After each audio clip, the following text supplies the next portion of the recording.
Be prepared for awesomeness. For those who do not know anything about this awesome book by Jennifer L. Armentrout, I will provide you with a really quick summary just so you can catch up because you really need to read this book if you're watching this review. Quick Goodreads summary. The Hemote descend from a union of gods and mortals, and the children of the two Hemote purebloods have godlike powers. Children of the Hemote and mortals, well, not so much. Half-bloods only have two options: become trained sentinels who hunt and kill demons, or become servants in the homes of the pures. 17-year-old Alexandria would rather risk her life fighting away than scrubbing toilets, but she may end up slumming it anyway. There are several rules that the students of the Covenant must follow. Alex has problems with all of them, but especially rule number 1: relationships between pures and half-bloods are forbidden. Pew! That's where the crossfire starts. Alexandria Andros, the main character in the book, whose nickname is Alex, is the definition of kick-ass.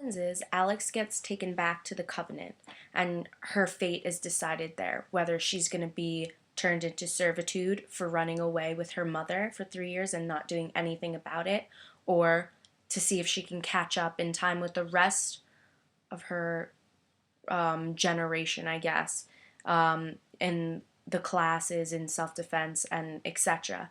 And Aiden, who's a really apparently attractive senator who's also a pureblood, offered to help aid Alex in catching up with the rest of her crew. So Aiden and Alex are together for hours every single day. And Alex really starts to fall head over heels for Aiden and vice versa. Like I said before, this is a no-no. And although this book is filled with reading candy, Aiden, swoon. The best thing about this book is not just the guys. I still love you, Aiden. Now, I don't know about a lot of other young adult readers out there, and you can correct me if I'm wrong, but a lot of the books that have been coming out and that have been published already are really into the idea of damsel in distress. And don't get me wrong, I'm all for that damsel in distress because it's suspenseful and it's enjoyable. But that is not Alex. She's just so flippin' awesome. You know those characters that you just wanna, like, turn into real people, wish they weren't fictional, and just hug them and just wish they were your best friends?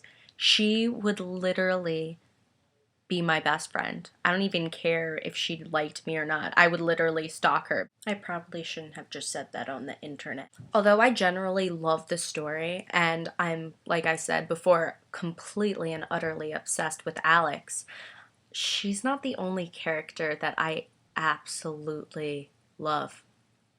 I swear, I think I'm in love with the guy, with the hero.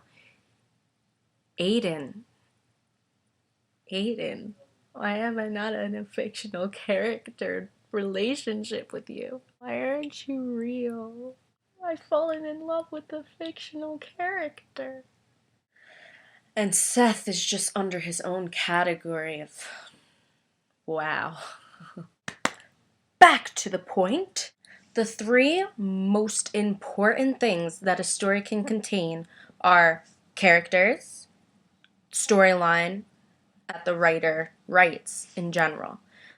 Extraordinary characters grasp readers' attention, so the more amazing the character is, the personality, what he or she does in order to achieve their status, it really does help develop a relationship between the reader and the writer. Because ever since Jennifer L. Armentrout wrote about Alex and wrote about every single other character like Caleb and Olivia and Leah, even though she's kind of a jerk, it doesn't matter because they're just such awesome characters. And I have never ever truly read a book where a character such as Alex comes along. She's just a badass and she's ready to pow. that's what makes the story really, really unique also, and really, really intriguing. The setting too really, really, really does determine whether a reader is gonna like the writing or not.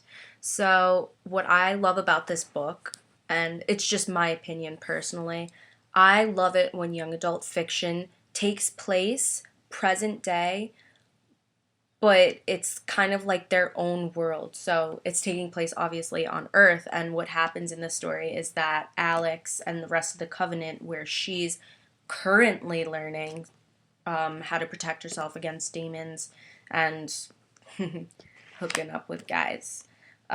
She's in North Carolina, and they're in their own little isolated place in North Carolina. So I don't know, it's kind of enjoyable because it enables the readers to really feel more connected to the book, especially when it's around your area. I don't know.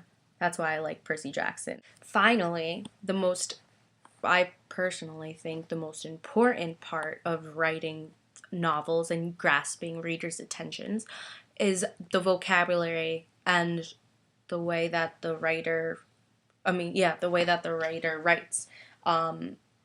Armentrout is really gifted. She really, really, really knows how to grasp readers' attention. Her vocabulary is stupendous. She's amazing.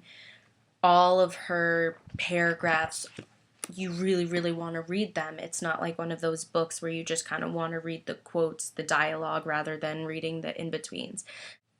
And let me tell you that there are a lot of books out there where there's just so much unnecessary information given that people, especially me, I don't know about you, skip around, and because it's just all useless description about what color the wall was to the freaking main character's right and the different color to the left.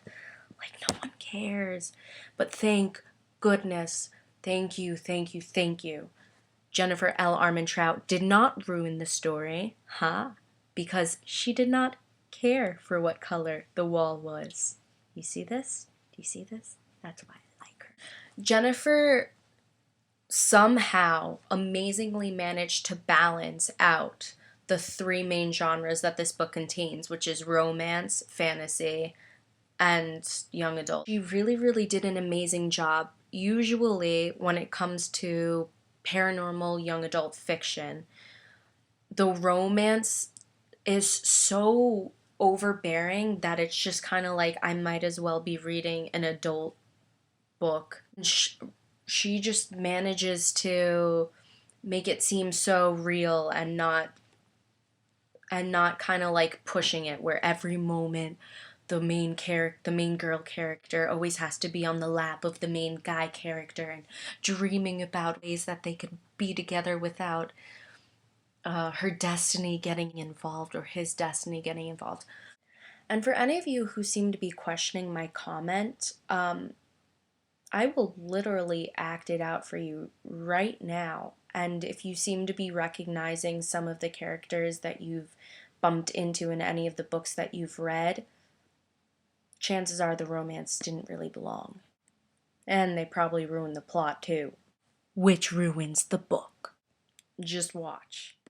Oh my gosh, I love him so much, but what if he doesn't love me back? You know what? I'm going to miss my destiny so I could be with him. Ha ha ha, she likes me, I knew it. Ha ha, I'll miss my destiny for her any day. Look at these guns. What does this have to do with it? What? I hate that crap. I would stab it in the back if it was a real person. But that's why this book is so awesome. Finally, my favorite part in this whole entire book.